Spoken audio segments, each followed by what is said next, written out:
I'm really honored to be here on tax day. I'd rather be here than other places right now. I want to talk about why we want to include infant early childhood mental health consultation in the field of early childhood. So I want to start with my own experience of as a teacher. So I started out, my first professional role was as a teacher, and it was a classroom of children with learning disabilities, and I had graduated early from college, so I was like ready to get in there and begin teaching, and I went to ISU right here in Bloomington, and I felt like I had a really good education. I still feel that way. It was a great school. And so I was 21 and filled with a classroom of kindergarten through third grade students. And I had been taught how to do things like auditory discrimination training, visual tracking training, helping students who had issues related to dyslexia, etc. That was the education in the early 70s.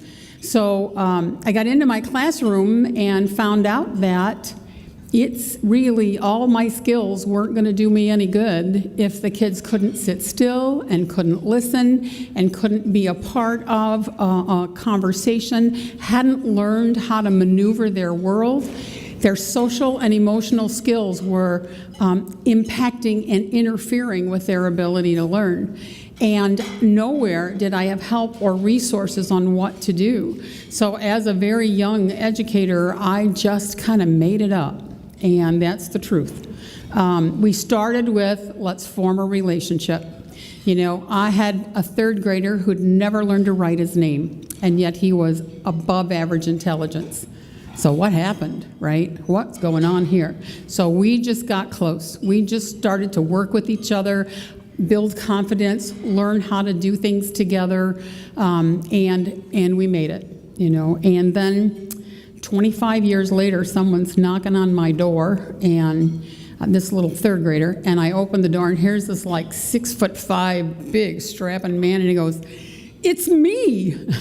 I'm like, "Well, hi," you know, and he said, "Don't you recognize me?" And I'm like, "No, I don't." Anyway, he came to tell me he was married, he had a couple of kids, he had a full-time job, he was in good shape, and that meant so much to me. So what I learned is, yes, we have to be prepared to do the education, we have to know how to stimulate cognitive learning, but we can't do it without the social and emotional development of young children. Let's see if I can work this. Yes, indeed. So what we know is that there are ways to increase the effectiveness to help babies and toddlers learn. I want to read a quote to you that is from a friend of mine, Walter Gilliam. Any of you know of Walter Gilliam's work? Walter and I worked together on some national projects through Georgetown, and this is from his research, and it says, state-funded pre-kindergarten programs with access to early childhood mental health consultation services reported significant decreases in expulsion rates.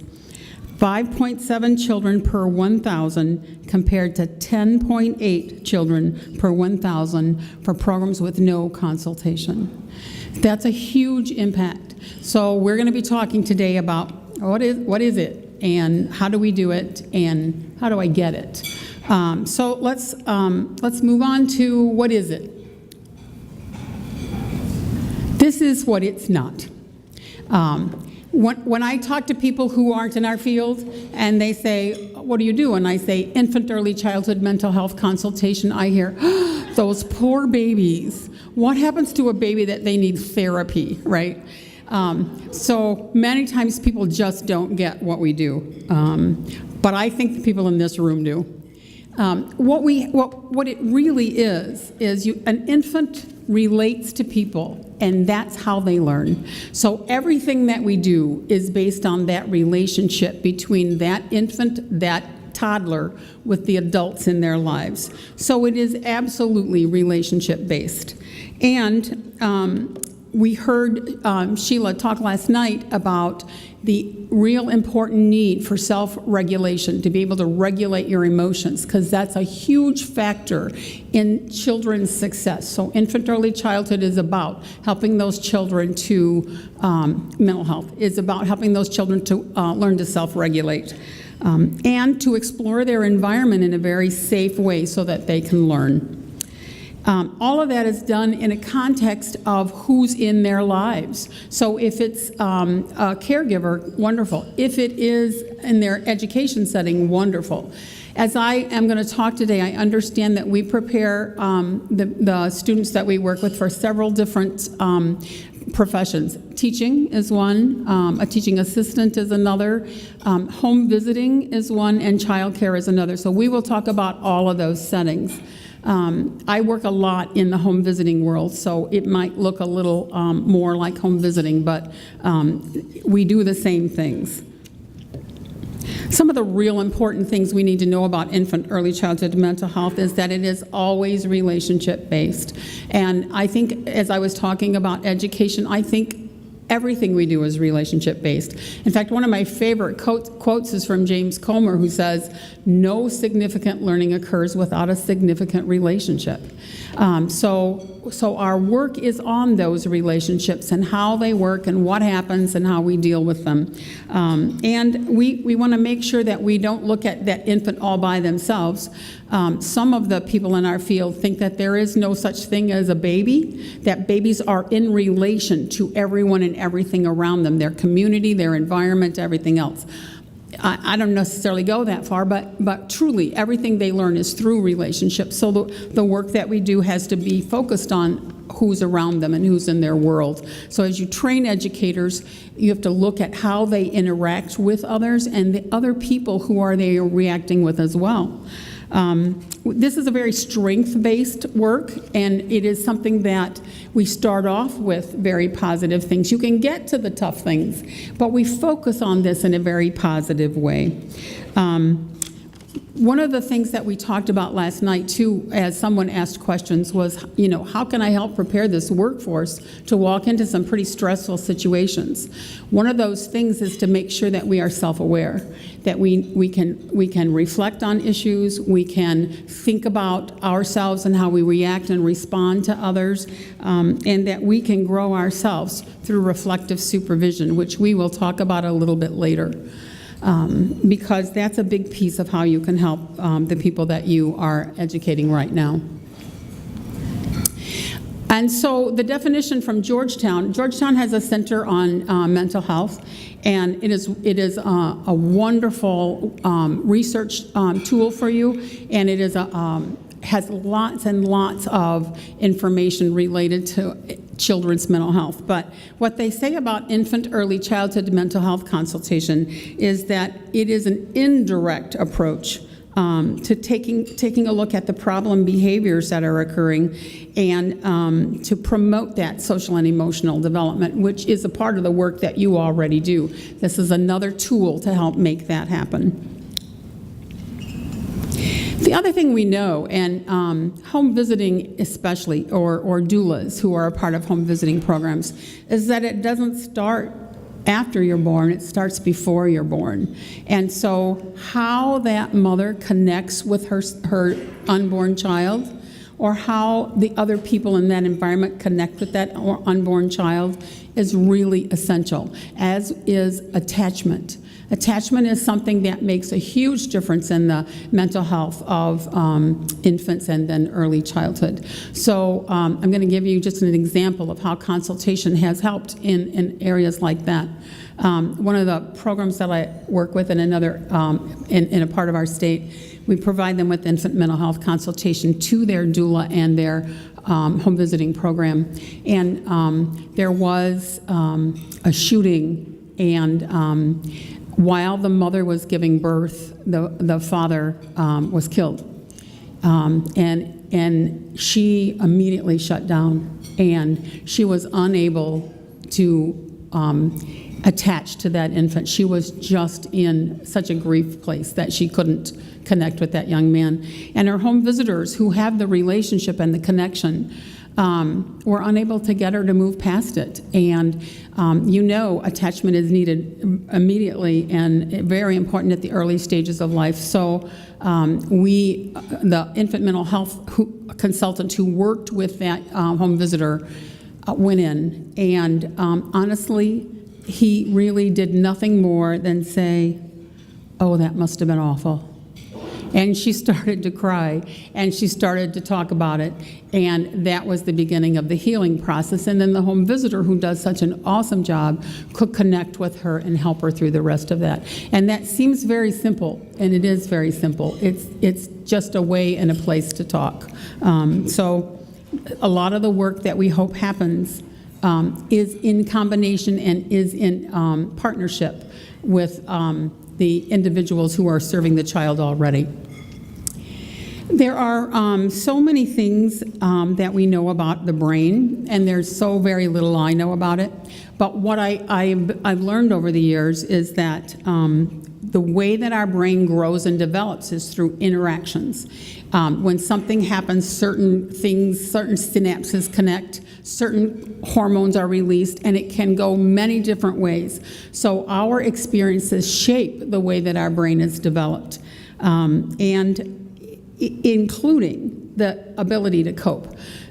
So let's look at mental health as a continuum, right? And over here, we're in good shape, everything's going well. I've been exercising, my diet's in good shape, I feel really good. And over here is something awful. I can't get out of bed. I don't know what I'm going to do today. It's a continuum, and we all go back and forth on that continuum. We all do. It's the skills we've got, the resiliency that's been built, the coping that we've learned that help move us back towards that positive mental health. If we are lacking in those and we haven't developed those skills, if we haven't seen those in action and used them ourselves, we might have more of a tendency to stay on this part of the continuum. So the work that we do in social and emotional development with children and providing them with some supports related to infant mental health consultation helps to build that resiliency. So when those terrible things happen like we heard last night, there's a way to start moving back towards the more positive end of that continuum. When you are involved in traumatic experiences, those things get in the way of learning. And so the work that we have seen in very traumatized children is that there's an impact, there's a reaction and a behavior, but it is interfering with their ability to be present and to learn. So I want to show you a video now from Jack Shonkoff from Harvard. That's another site. I've given you the URL. It's another site that has filled with a wealth of information. And this is about the architecture of the brain. It's about 4 minutes long.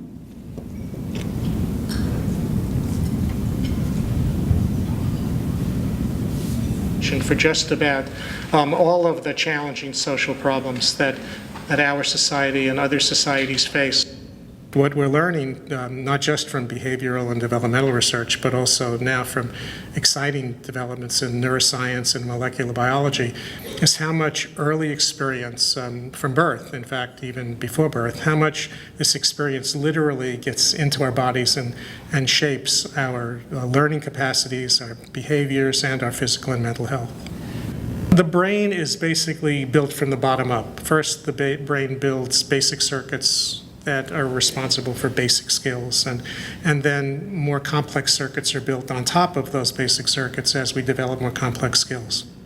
Biologically, the brain is prepared to be shaped by experience. It's expecting the experiences that a young child has to literally influence the formation of its circuitry. It's built into our biology. The interaction between genetics and experience that shapes brain architecture is embedded in the reciprocal relationships that children have with the adults in their lives. And by that we mean what we refer to as the serve and return nature of children's interaction with their adults. Development and the impact of experience on development is not a one-way street. It's a back and forth interaction. The brain is a highly integrated organ which has multiple sections that specialize in different kind of processes. So we have parts of the brain that are involved more in cognitive function and other parts that are involved in processing of emotion and parts involved in seeing and hearing. So if a child is emotionally kind of well put together and socially competent, that will affect more positive and productive learning. And if a child is preoccupied with fears or anxiety or is dealing with considerable stress, no matter how intellectually gifted that child might be, his or her learning is going to be impaired by that kind of emotional interference. So when we talk about healthy development in the early years, and particularly when we talk about preparing children to succeed in school, we cannot separate cognitive development from social and emotional development. You can't have one without the other. All development builds on what comes before. So when children experience stable, nurturing relationships, it fosters the development of healthy circuitry. And when children experience uncertainty or instability or abusive or neglectful relationships, it literally disrupts the circuitry and the brain's architecture as it's being built. Over time, this has a wear and tear effect. And the more stress you have, the more causes of stress, and the longer your stress response, the more likely you are to have a whole range of problems later on. It can affect the immune system, it can affect the cardiovascular system, and this is why excessive, prolonged stress early in life is associated with a higher prevalence later, not only of learning problems and behavior difficulties, but also physical and mental health problems. Because the brain is optimally flexible and plastic early in life, but as it develops its circuitry and refines its circuitry, it loses some of its flexibility, which is why intervening early is so important, because as we often say, when it comes to brain circuitry, it's better to get it right the first time than to try to fix it later.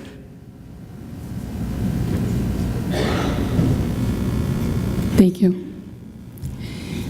So it's pretty clear in this video that the things that we are doing with children in early childhood, and especially in the social and emotional development piece, are huge in impacting the way our brain develops, and that those traumatic experiences or difficult experiences that children have will impair things if we are not able to support them in a way that nurtures that growth. So I want to talk a little bit then about trauma itself. So when you think of trauma, what do you think might be issues that are traumatic in the lives of the kids that you work with? And I know we have microphones, but we'll just do this one thing quickly, one at a time. So just a couple things. What causes trauma to the kids you work with? Separation. Say that again. Homelessness, poverty. Poverty itself is so stressful that it keeps that level of stress high for a long state. And you heard Dr. Shankov say that prolonged stress causes some issues with brain development. Okay, what else? Divorce. Okay, those are good examples. We heard last night about some pretty serious traumatic examples, such as a shooting, death, things along that line. But trauma can be experienced in many different ways. And so did I do that? I must have, yeah. So one of the things that we know about trauma is it needs to be, for us to understand it, it isn't a one-time thing and then we're over it. It's something that happened or continues to happen on an ongoing basis that causes us that high level of constant stress. Although a one-time event can do that, like the shooting we heard last night.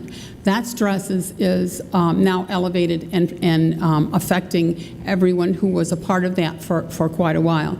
But let's say you had a surgery and came home. Okay, it was pretty stressful at the time, but it isn't an ongoing continued stress unless it wasn't successful. So there are things that cause us some stress, but it's that serious stress, that ongoing stress that might cause traumatic issues. And with trauma then, it changes a lot of the way we are. So here are some effects of trauma. And one of the first ones we talk about is a major reaction to small things. So an ordinary event that used to be just a part of my life, now all of a sudden I'm re-experiencing something and I'm not going to be a part of it. And this one I think is a really big one, difficulty in transitions. And I don't know about the settings that your students work in, but many times a traumatized child cannot handle fire drills or a sudden change in schedule without explaining it, things along that line. One of the things that we see a lot with younger children is clinginess. The kids that come to the center that hold on tight to their mom or dad and won't let go and just simply wrap themselves around their leg, that kind of thing. Clinginess is I don't want to be separate from you because I'm not going to know what's going to happen when you're not there and I'm not there. The list is up here, but I wanted to mention a couple more. One of them is impulsive, risk-taking, and self-destructive acts. And we see that impulsivity more in the very younger children, but in the older children you see that impulsive acts, and sometimes those lead very much to health issues. So there's been a correlation between stress and major health issues related to things like heart issues and substance abuse and things along that line. And then aggression. All of a sudden, we've got children who are acting aggressive in a very young age, and you're wondering, what's going on with that young man or what's going on with that young woman. Something is impacting them. And in some situations, we've tried very hard to control that behavior. We try to make them understand that that isn't okay. We don't use our hands. We walk, all of the things that we typically do, and they aren't working. Something else is going on, and that's where we need to take a look at what that might be. I want to give you an example of that with my grandchild. I've had both of my knees replaced, but when I had the first one replaced, I had, I had a 3-year-old grandchild who was like Velcroed to me. We were really close. And then all of a sudden, he was not wanting to have anything to do with me. In fact, he was very misbehaved around me, which shocked me because he was not that kind of a child. And one day, while I was watching him, he threw himself on the floor and started screaming. And, and we had tried all kinds of things. His mom said to him, if that's how you're going to behave at Grandma's house, you're not going to Grandma's house, right? Broke my heart. So I just held him, and I said, Charlie, I don't know what's going on. You're going to have to tell me because I can't figure out what happened here. And he said, you're going to die. And I said, oh, honey, I'm not going to die. You're going to the hospital. I said, I'm going to be fine. I'm going to actually move better, And he said, nope, you're going to die. And I said, what makes you think that? And he goes, Momo died. My mother had passed away a couple months before. And I said, oh, Momo was really, really sick. And he said, you're really, really sick. And I said, yeah, but Momo was really, really old. And he said, you're really, really old. Yep. And in his eyes, I certainly am, right? And so we had to go back through, trusting in this process, seeing how this was going to help me. I'd be there for him. I'd be there for him afterwards. It wasn't an immediate fix. It was 6 months after the surgery before he would connect with me again. But that was a lot of work. It took a lot of work to get us there. And that's sometimes what kids need. They're acting out and misbehaving, and we work hard to help them understand the appropriate way to behave, how to do this. We talk with them about things, but sometimes they can't get those words out. We hang in there with them, and we help them through that. The other real important point here is that sometimes kids who are involved in trauma feel like it was their fault. And they feel shame, they feel low self-esteem, and traumatic kids are not always ones who act out. Sometimes they're very quiet and very withdrawn, the perfect little kid in the classroom who doesn't want to cause any trouble. So it's hard to define what it is that affects children when they've been exposed to trauma.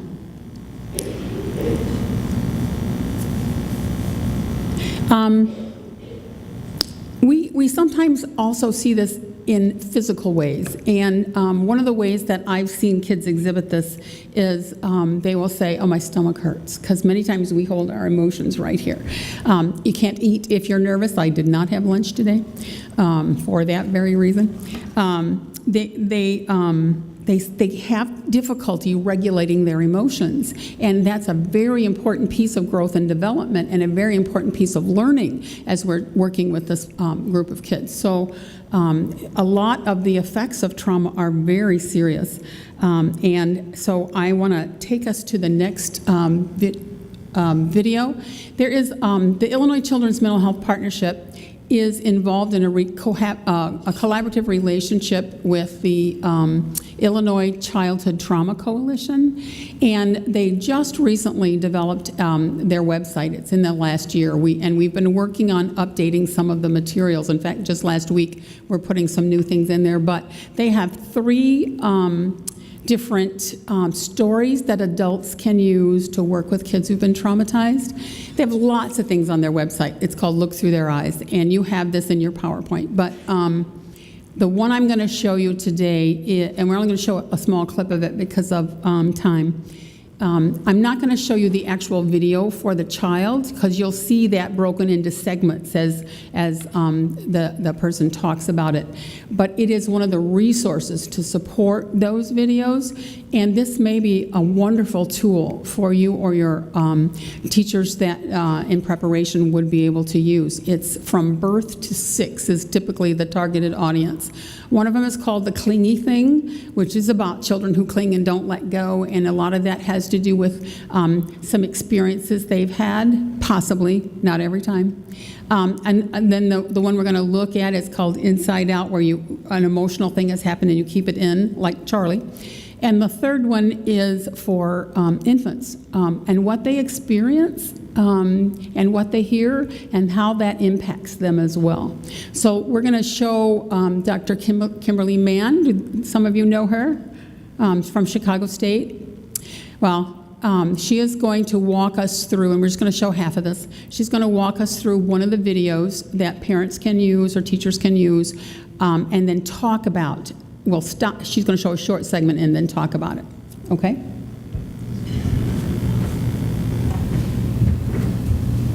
My name is Dr. Kimberly Mann, and I am an assistant professor of social work at Chicago State University, and I'm also doing consulting for the Chicago Safe Start Project.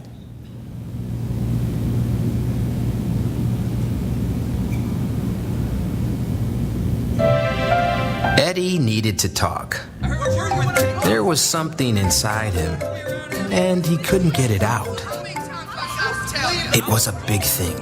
Nobody knew it was in there. That he'd seen some scary things at home or in the neighborhood. Well, we haven't always known that simply seeing scary things, whether it's in our homes or in our communities, could harm children. But now we have more than 10 years worth of research that concludes that exposure to violence does harm children, and in fact that harm can last for some time. The effects can vary based upon a number of factors that we know about. They vary dependent upon the child's age and their developmental stage, the child's relationship to the victim and to the perpetrator, the child's proximity or their closeness to the event. What was the child's relationship to the injured or to the threatened person? And probably most importantly, was anyone available to listen, to reassure, and to care for that child after the event? He was afraid that if it came out, he might get hurt. Or somebody else might. The problem with violence is that it exposes children to events that can leave us without words. It's important that adults care for children and help them to talk about their worries and their fears. Even when children are very young, it is important that adults notice even the small changes in their children's behavior. Eddie is really communicating a very great deal. But it was hurting him anyway. He couldn't pay attention. He couldn't sleep. Sometimes he even wet his bed. Eddie is experiencing behaviors that we often see in young children after a significant fright. These symptoms result from being afraid and overwhelmed. A child may return to an earlier stage of development. They may become clingy, begin bedwetting. Their behaviors may appear to be babyish or even infantile. The child may try to avoid people or places that remind them of their fears, and this behavior may appear as though the child is being stubborn or defiant. They often have nightmares. Some children become quiet or withdrawn. He was doing other things. Angry things. Mean things. Acting out behaviors deserve special attention and special understanding. The research tells us that adults, parents, and professionals like teachers and other helpers, focus a great deal on acting out behaviors, but they may fail to see what's behind these behaviors, the worries and the fears. The child may get the message that they are bad. Their behavior is certainly bad, but no one is recognizing that beneath the anger and the frustrating behaviors are their worries and their fears. It takes a great deal of effort to get to the fear. Adults have to deal with their own frustration that result from children's misbehavior. It helps if we correct the misbehavior and still ask the question, is there something else going on here? Sometimes children become unusually quiet, they try to be good, try not to act out. Again, we still have to ask the question, is there something else going on here? Nobody knew what was up with Eddie. Grandma patted him. His dad tried to scold him.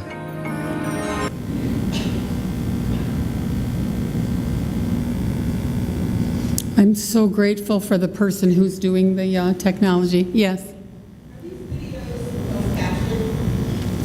I don't think so. They come in English and Spanish, but I don't think they're closed captioned. But I'm going to make a note of that and see if we can't get that up there. So, thank you for that.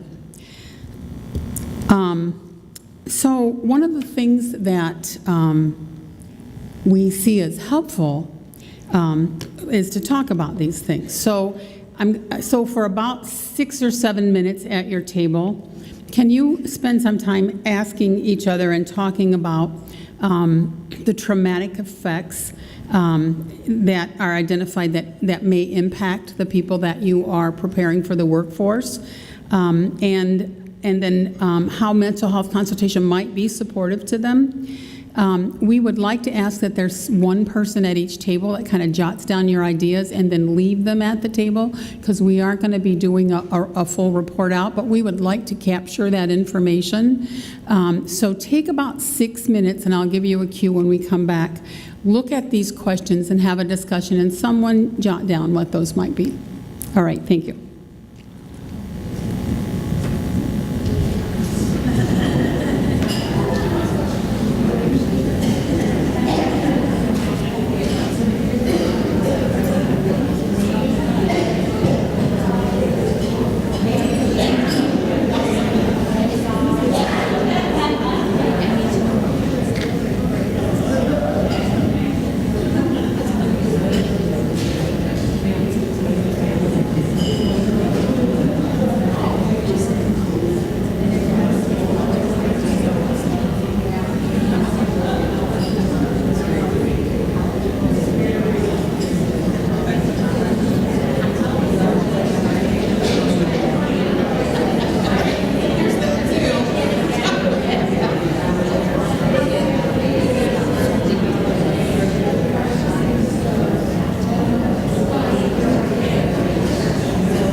is running low.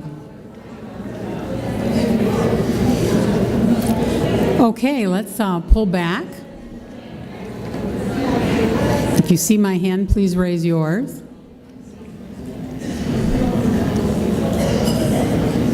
Some people are cooperative here. Okay, thank you very much.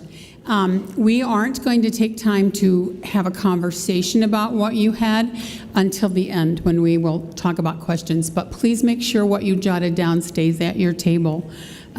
Several people asked about that website, so I'm just going to mention the website has a number of things in it. It's got a lot of information, a lot of resources, and then it's got these 3 little videos along with things to support those videos, and a downloadable coloring book that goes with the video.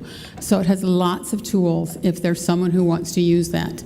And one of the things that I heard is it helps to visually see someone who is representing what trauma looks like, and that kind of gives us something that explains it well. So we're going to move on then to infant early childhood mental health consultation, which is what I do. And so consultation is so hard to define. It's like nailing Jell-O to the wall. You know, it just is hard to say what it is. But I am going to attempt to do that. So a lot of what we do when we do consultation is to help the people who are providing the services, not necessarily get in and work with the child, because it is not therapy. It is consultation. Our identified client is the teacher, the home visitor, the child care worker, the supervisor, the director. And it all then influences the family. That doesn't mean we don't work with families. We will if that's what you need, but not as a therapist. But to be there to observe, watch interactions, to support, to help think through things, to maybe suggest some things, but not to direct. We are not experts. You are the experts with childcare. You are the experts with early childhood education. You are the experts in cognitive functioning. We are the ones who support you as you do the work. And so we have something called the consultative stance or the consultative stance, depending on how you prefer to say that, where our job is to listen, to reflect, to support, to offer some ideas, to question, and that helps the person who's actually working with the child or the classroom or the family to take a look at really what's happening and what's going on. So you'll see the first thing there is a chance to reflect on cases. So I might want to talk to you about a family that I'm struggling with as a home visitor where the mom won't let me in the door. We make appointments, I go there, and I know she's in there, but she won't let me in the door. And then I just get madder, and I just kind of pound on that door, and I refuse to go away, and da-da-da-da. So, and that's not unusual, all right? So as we sit down and talk about that, we might say, so what strategies have you tried? What's going on with you as you're standing there? How do you think pounding on the door is affecting this mom? Think that's going to help her get the door open? What might be happening to her as she's there hearing this pounding? So we're asking questions through the whole thing. We're not telling you that pounding on that door is going to make that mom turn away, right? Because that doesn't help. It's someone telling you what to do. It's for you to come to that aha moment on your own and say, oh, maybe my strategy isn't working. And you know, I've never liked it when people aren't on time and don't keep their appointments. Maybe this is an issue of mine, and I probably need to talk about that, but we always bring it back to the work. You can talk about what may influence you to feel that way, but we always say, and how does this affect this case? How does this affect you as you are doing this work? How can we provide some support so we move past this issue? You know, so that's kind of what consultation looks like. But it goes deeper. If you have a child in your classroom who has had repeated behavioral episodes that are concerning you, we can sit down and talk about that child. We can talk about the episodes that may be concerning you. We can talk about strategies and approaches. But maybe at this point we talk about referral. Maybe we need to have someone else working closely with this child and his family, so that is the next step. Our goal is to prevent long-term mental health issues. Our goal is to prevent school expulsion. Our goal is to promote healthy mental health in children, but it's done through the people who are working directly with the children. And so that brings me to reflective practice. And reflective practice pretty much means stopping and thinking and talking about what's going on in my work. I'm not enmeshed in it immediately, but I'm an outsider looking back in and saying, oh, that's what's going on. Yes, now I need to think about this. This is something I might want to address. So it is really stopping, taking a moment, thinking through things, and having someone to help you do that. So one of the things that is mandated in many programs is reflective supervision. And that's another thing that's hard to nail to the wall. Reflective supervision is when your support, and in your case it would be you supporting the teacher candidate who is doing their student teaching or their practicum or whatever. When you are doing that supervision, you make it safe for that person to be able to tell you really what they're experiencing. So if you're my teacher and you're going to pass or fail me or give me a grade, I may be afraid to say to you, I don't know what I'm doing.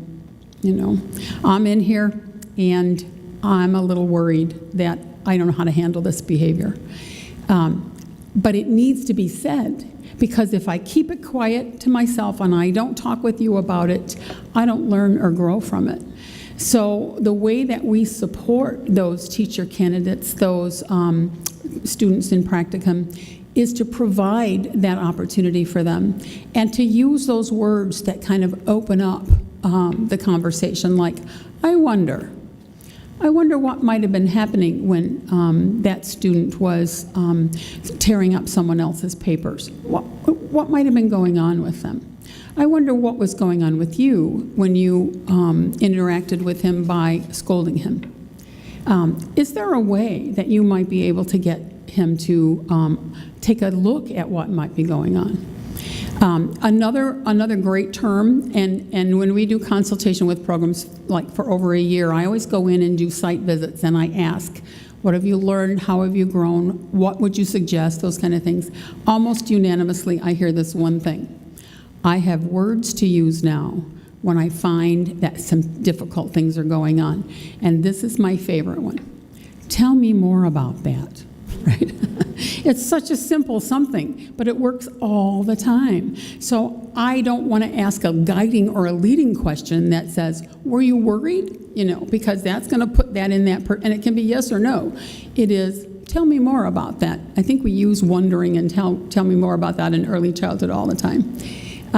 And so I hear that all the time from home visitors who'll say, now when that mom says to me, I really couldn't get out of bed this morning, it was really hard, we can say, tell me more about that. It opens the door, it gets it going, they have a chance to explore it. So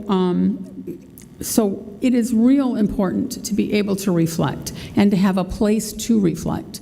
And a reflective supervisor makes it safe, uses those words, offers encouragement, because it's always strength-based, but also, as the supervisor, has suggestions, ideas, and things that person might want to try out. And that way they learn and grow more. The person who talked last night about a student teacher in the situation where one of the mothers killed the baby, that is an extremely difficult situation. And those things do happen. And so in that case, what we do is we validate, we vent, and then maybe refer. So you say, yes, that must have been awful for you. I can't imagine what's going through your head right now, and ventilate. Tell me about it. Talk about it. What was it like? What keeps running through your head? So there's that. But then you're watching this person and you're trying to determine if this person also needs more supports. And my guess is they will. Is there a place that you can use to refer a student who needs to go further and deeper into that rather than reflection and move into some more serious processing of what's happened to them? So providing a safe place to begin the conversation, but remembering our boundaries. We don't do therapy. We are here to support you, but there is a place where you can move to therapy. And it's so important to be aware of ourselves and our own things that get in the way, and to know when those things pop up and what to do about them. So it's important for us to do the same thing we want kids to do, to be able to regulate our emotions. And I have seen teachers who do a really bang-up job of that, and I have seen ones who struggle with keeping themselves in control when certain behaviors trigger something in them. And so we have to take a look at ourselves and know what those things are and be able to self-regulate, be able to know what to do in those situations. It helps to have somebody to listen to you. It helps to have someone walk you through that process. And that's what mental health consultation is, someone who listens. And we also help design next steps. I don't like to call it an action plan, but next steps. Now that we've talked about this, now that we've processed through it, what might we do differently? What might we talk about next time related to this? So it isn't just reflecting, but it's also thinking about how to make some next steps. The really beauty of this is called the parallel process. The work that you do as the person who supervises the teacher candidate influences the work that she does with that child. So the skills she's learning from you and feeling herself as she reflects, she will use with that child, and his self-regulation then will improve or may improve. And if you're doing home visiting, the work that you do with the home visitor then translates to the work the home visitor does with the mom, which then translates to the work that mom does with the baby. So if I've learned it feels good for me to think through things, to feel more calm, and mom has learned that she is more calm with that baby, whose brain synapses then begin to connect and things move in a different direction than if they didn't have that opportunity. And so self-reflection in practice, when you're working with kids, things just come up. For me, it's yelling. I do not like to hear yelling, ever. In fact, I was on the way to my grandfather's 100th birthday, and I was driving my dad, and my daughter and my nephew were in the back seat. And I was saying to my dad, I said, you know, Pop, in my whole life, I have never heard you raise your voice once, never. And I said, I so respect that. And my daughter said, Mom, I've never heard you raise your voice either. And I never knew that. It didn't occur to me. But processing with my family there made me think, oh, I don't either. But my mother raised her voice.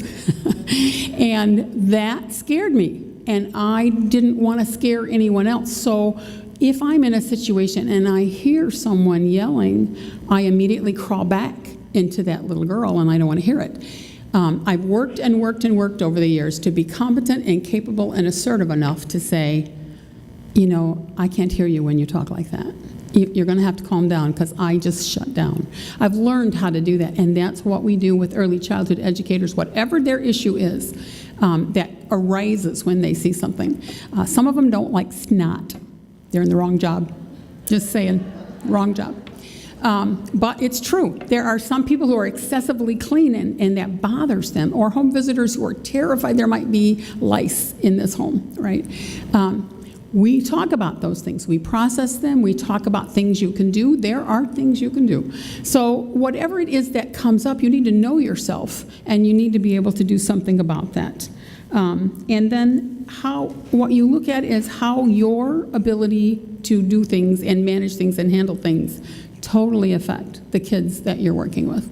So that's our work. That's a real short synopsis of like 20 years of stuff. So it's a lot more in depth than that, but that's an overview. I do want to talk about things happening in Illinois right now. We're in a real exciting place, despite the fact that nobody has any money, and that doesn't look much better than it did 6 months ago. There are some wonderful things happening. Maybe I should forward my slide. The partnership, and I don't know how much you know about the partnership, but it was established as a part of the Children's Mental Health Act in 2003, and everyone on the partnership represents an agency, and they're appointed by the governor.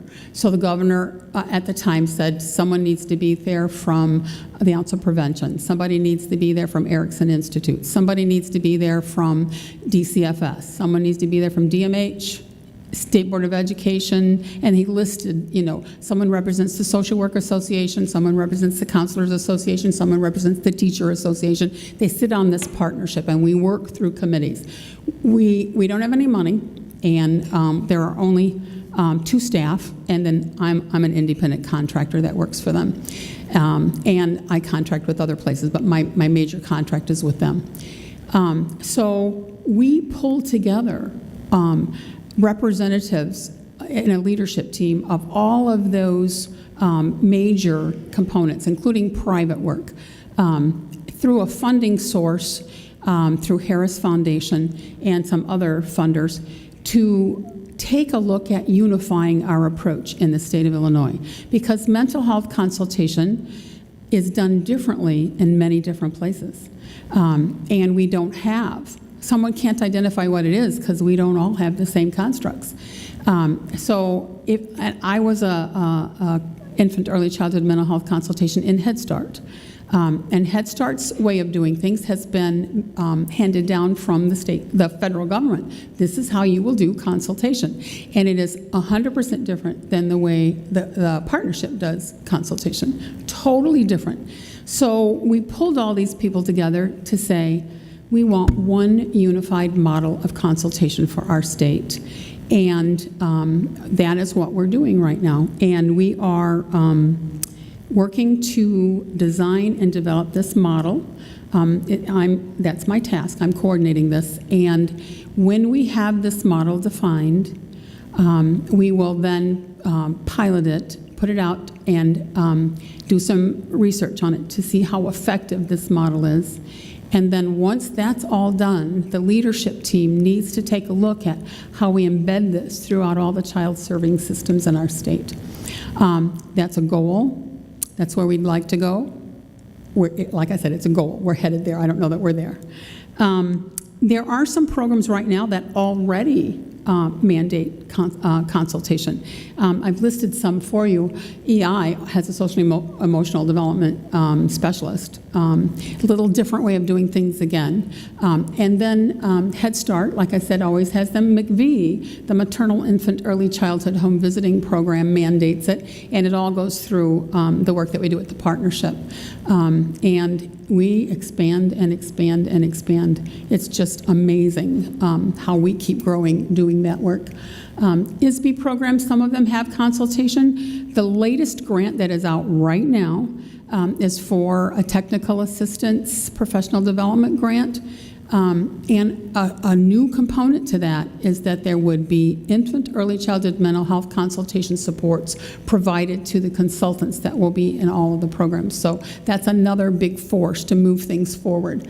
Caregiver Connections, that works with early child care, always has mental health consultations. And then Preschool for All, in the new funding that's coming out, is looking at also having this consultation. So it's moving and it's growing, and it's because of the research that's showing that this is effective. Think of yourself as one of the early teachers, your first couple years. If you had someone there to help you walk through things, to support you while you were trying to deal with these situations, your turnover rate will go down. Teachers won't be leaving as quickly because they get some support and they're able to move forward with this. And if it's not through a consultant can work with the supervisor to help influence reflective supervision. So there's all kinds of things happening right now. It's very exciting. And I think I wanted to mention the national work. I've been involved in some work with Georgetown and SAMHSA and the National Center for Excellence for a number of years now. And one of the products that just got released earlier this year is a video of a professional development tool for infant early childhood mental health consultants. And it walks through what is it, what are the competencies you need to be a consultant, what does it look like, what's a day in the life look like. And I was so honored that they agreed to come to Illinois to do the videotaping of some of these segments. They wouldn't go anywhere but Chicago, though, because they only had a short amount of time, and so we did all of that videotaping in Chicago, and I'm going to show you a few segments, but you've got this URL, so feel free to use that as well. And I wanted to mention that the state of Illinois has a credential called Infant Early Childhood Mental Health that is available for master's degree professionals, and they are developing and working on a credential for bachelor's level people in infant mental health as well. We are always looking for more consultants, and they come from various fields. In Illinois, we're a little bit different. Consultants can come from early childhood. They can come from nursing, whereas in many states you only have those clinical professions that they approve. But we spend a lot of time training, developing, and supporting the consultants so that everyone's on the same page and has the same knowledge base. So we're going to show one of the videos from Illinois, and you might recognize some of the places that you're going to see, but these are our own consultants. So.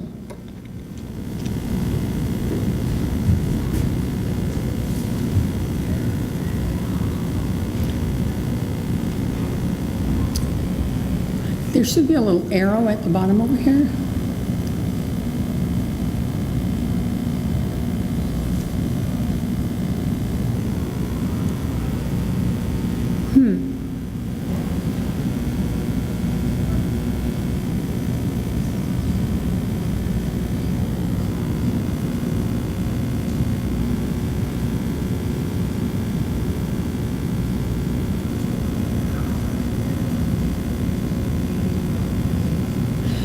So let's have somebody work on that for a few minutes while we are finishing up some of this.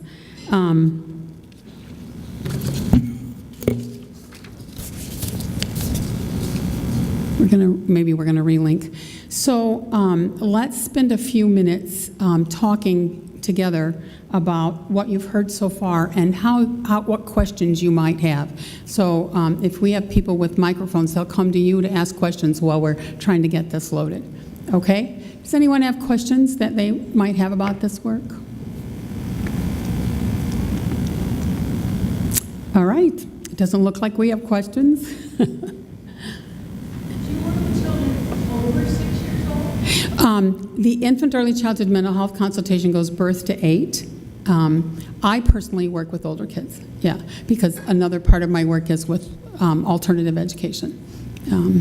Sometimes the mothers and fathers of those young babies.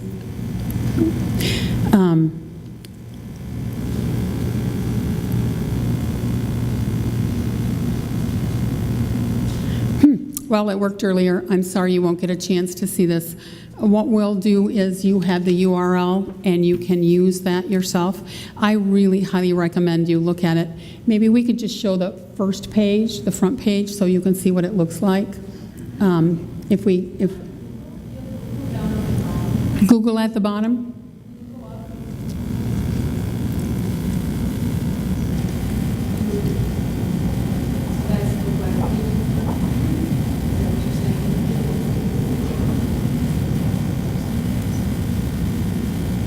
It's on the Head Start website. That's who funded a lot of this work, so.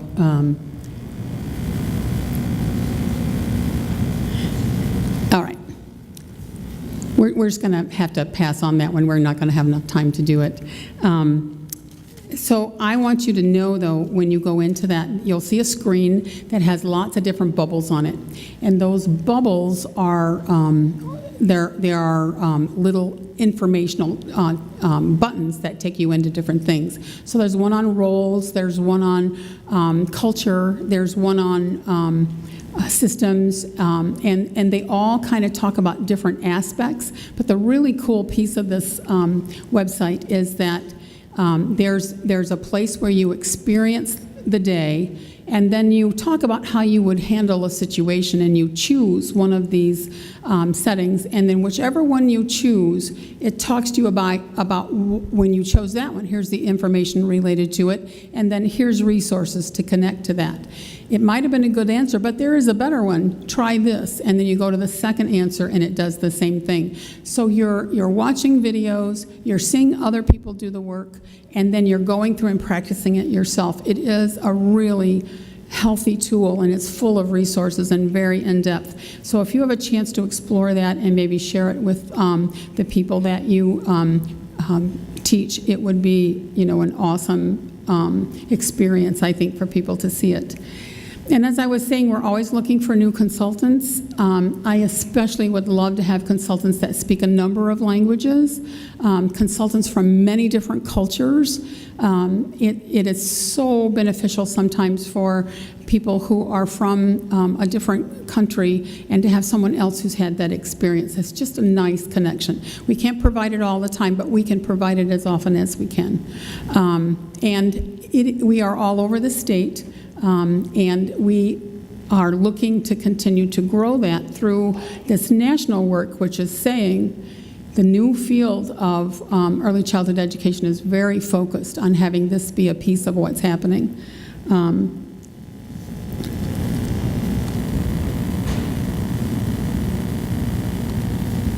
So here's my favorite slide, a mom and baby elephant, which says, it's here, it's time, let's do it, let's start this.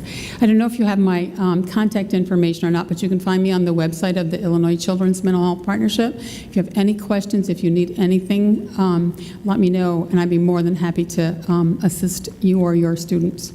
All right, thank you.